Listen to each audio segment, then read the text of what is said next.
I'm here with Karen Kropf, and she is an author and speaker who speaks to teenagers and parents about the topic of sexual purity. And she has been doing so for 14 years.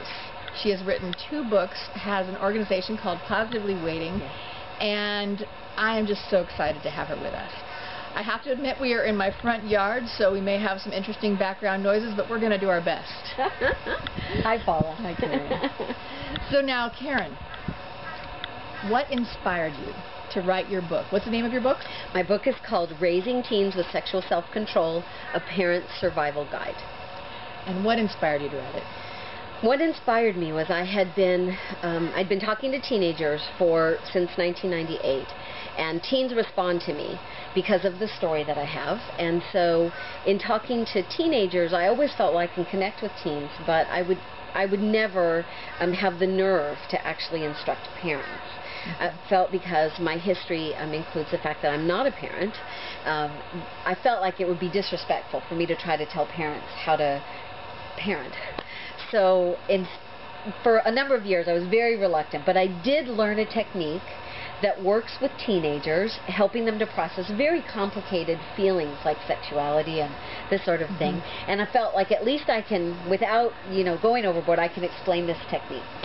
So I did a workshop in Sacramento, a couple of hundred people there, where I showed the technique that I teach through my organization. And a dad came up to me afterwards and he said, "Karen, I've been to 4 of these talks for parents to help their kids." He said, "I have 2 boys that are football players."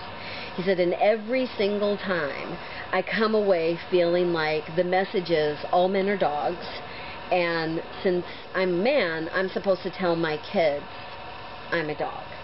He said, "This is the first time I actually got something that was positive and practical, and what I want to know are where are the resources that will teach me more of this technique." And I ran through my mind all of the resources that I've recommended over the years, some excellent, but I realized nobody teaches my technique. So I sat down and I decided, if I stick to the one area which I am qualified to speak on, no other parenting issue, if I speak on this one area, I can explain to parents this is how to navigate the sexual decision making with your teenagers so that they make decisions both of you can live with. Well, and you've had, over the course of the years, you've had many successes. Many successes. You were saying at an event I was at that you've spoken about sex, what, 10,000 times? Well, I've spoken about sex to around 10,000 teenagers a year since 1998. So literally, I would do it hundreds of times in a year. Hundreds of times in a year. And the kids respond. They respond to what we have to say. They respond to the way that we say it. Their hearts are just wide open for some adult who will come alongside and say, help us process, not the data, but the feeling. Because kids aren't that into the data. I mean, they can read a book. They can get, sexual education at school, whatever. But what are they interested in? What does change and affect their heart? You know what the most common question from girls is? If I do this, he'll stay with me forever, won't he? And for boys, it's, well, if I do it just one time, I'll stop thinking about it all the time, won't I? And they're trying to figure out, how do I manage these feelings that are overwhelming and confusing, and they're so powerful? This must be love. The magical tingly feeling is confusing. And so unless mom and dad are the first best sort to help navigate, all right, the feeling that you're having, this is what we talked about. This is exactly that sensation that I told you when you were 10, when you were 11, when you were 12, that would overwhelm you. This is it. And the most important thing is for you to be in control of it and not let it be in control of you. If you want to make good relationship decisions. That's fascinating. And your second book kind of addressed that a little bit, right? My second book was actually my first book. Oh, my bad. I wrote the book, I wrote my first book. It's called Sex Makes People Stupid, How to Avoid Ending Up with a Weenie. And I wrote that book because I had been talking to teenagers for years and years and years. And I had some of the kids that I had talked to when they were 14, 15, now they're calling me 10 years later. They're in college. And they're saying, "Karen, what you taught me helped me to get through high school so that I'm still a virgin. But now I'm ready to date. Yes, I saw that bug. You have this nice little bug. The privileges of the front yard. So I had kids who I had talked to them when they were in high school. They called me up. They said, Karen, what you taught me really helped me. I'm still a virgin, but now I'm ready to look for my spouse. And I don't know how to do this. And everything is telling me, oh, you have to go after porn, or you have to be able to do these kinds of things. And it's all based on sex. How do I manage this? And I said to one girl, sweetheart, sex makes people stupid. You cannot avoid a weenie if you are going on those magical tingly feelings. And so, that's where the title came from. And so I had the same conversation about 6 times. And I thought to myself, oh my Lord, if I get hit by a bus, who is going to help my kids navigate this? So I sat down and I wrote 8 chapters in 3 days. I had so much to say. And so my first book was for young adults who are trying to navigate so that they don't make the mistakes that my generation made. That was a fun book to write. And I wrote it the way that I speak. It's very funny. It's easy to understand. It has tips both for males and females, and it's a lot of fun. Speaking of that, are there spots on YouTube or things like that where we can see you speak to groups? No. No. Yeah, you'll have to edit that out. She is awesome, just so you know. She is very to the point. She is very focused. She is willing to say that tough thing that you probably are terrified to stick out of your mouth. I love that about you, and I'm going to leave that in. And so what is something that you could tell parents right now to, as a place to start? Obviously reading your book. Yes, read my book. Go to the website positively-waiting.com. Yes. But what else? What could we do right now to begin the process of helping our kids be successful in waiting sexually until they get married, because that's God's design for them? God's design. As parents, you want what's best for your child. God's design is that they should only have one uninfected, faithful lifetime partner. It's an excellent standard, even if you don't share our theology. The idea that you would have one person who loves you for a lifetime, happily and faithfully. Well, how do you get there? Well, you have to start setting it up when they're very young. You have to give them an idea that A, it's possible, B, there are some skills to get there. Number 1 tip for dads, date your daughter. Starting at age 5. She should be looking forward to the date with daddy. Saturday morning, you go to McDonald's for an hour, you have a yogurt, whatever it is. And so what you want to do is starting very young, is layer upon layer upon layer of experiences with a man who loves her. So that when she goes to date, in her mind is, this is what love feels like. I know this is loving behavior, and what you're doing is not loving. My daddy loves me. He doesn't speak to me that way.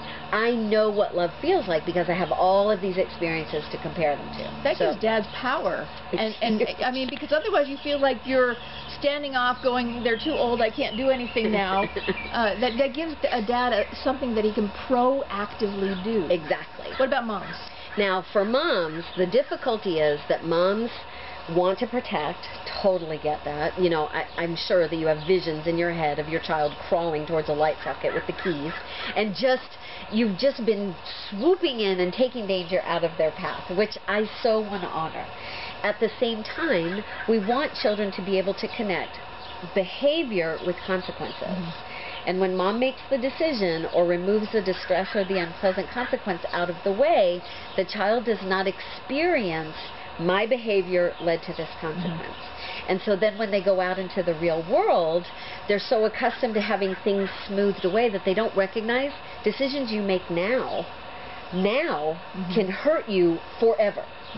So if moms can learn to pull back, allow the child to make decisions, tell them, you can go ahead and do, I mean, obviously not something that could cause pain or serious damage, but a decision that could have an unpleasant consequence. You start doing this fairly young, and you tell them, I believe that if you do this, this will be the result. That's your choice. And then when they have that result, they're like, oh my gosh, mom is brilliant. It's true. And mom becomes the first best source of information. We have a joke with my kids, because I will say to them things like, I think such and such is going to happen because you did that. And they're going, no, it won't. And then it happens, and they go, Mom, how did you know? And I tell them, because I'm a smart chica mommy. Yes, because I have magic mommy intuition. And that's what you want. You establish that early on when they're preteens, and then by the time that they're teenagers and they're going through this confusion, they're thinking, well, Mom knew the answer to all of those things. Not Mom thinks I can't do anything, or Mom makes the decisions for me because she doesn't trust me, which unfortunately is how teenagers process when right, you because say no. They assume not that you don't trust all those other people that are trying to get at them, and we know that they are. Yes. They're thinking you don't trust me. Well, the truth is, if what you're saying is, sweetheart, it's not you. I mean, I trust you. I don't trust all of these other people. What you're saying is, I don't trust your ability to recognize all these other people you can't trust. And so that's how teens internalize that. And it happens to boys as well as girls. Absolutely. And the saddest thing teens ever say to me is, my parents think I can't do anything right. I know that no parent is ever willing, deliberately taking that position, and yet it is the most common thing I hear from teenagers when they've gotten into that phase where they want to make decisions, but Mom and Dad aren't really ready to let them experience the distress of that. And those things are linked with other things, like if parents don't think that they can make wise choices with food, if they don't think they can make wise choices with who they play with, if they don't think they then when it comes time for sex, well, you just always don't think I can make wise choices. It's, in some ways, the decisions about sex are very similar to when your child wants to stay up very late, and you say, well, if you stay up really late, you're going to have a hard time focusing in class tomorrow, but fine, if that's your decision, then you're not going to do well on that test.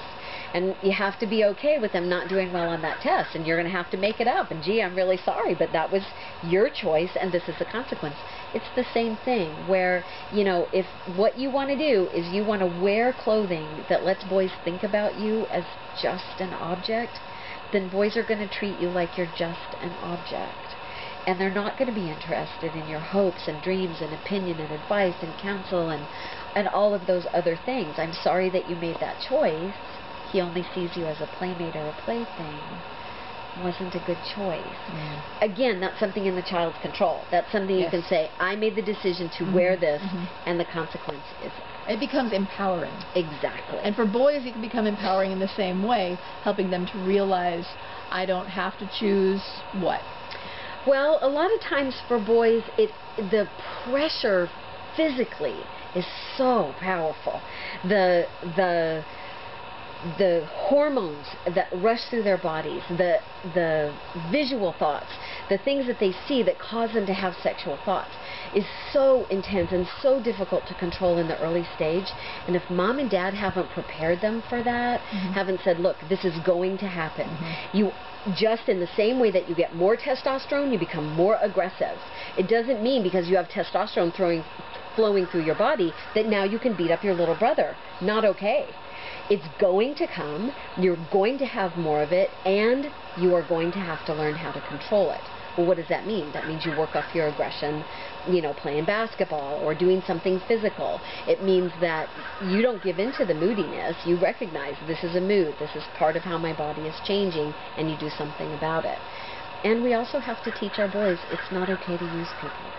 And we have to teach our girls it's not okay to use people. And when we're looking to have sex or looking to flirt or looking to just get as far as we want to go, we're using people. Exactly.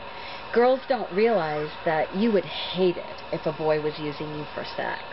But if you're using him to feel pretty and get attention and feel desirable and to reaffirm yourself as someone who is attractive and lovable, then you are also using him on an emotional level.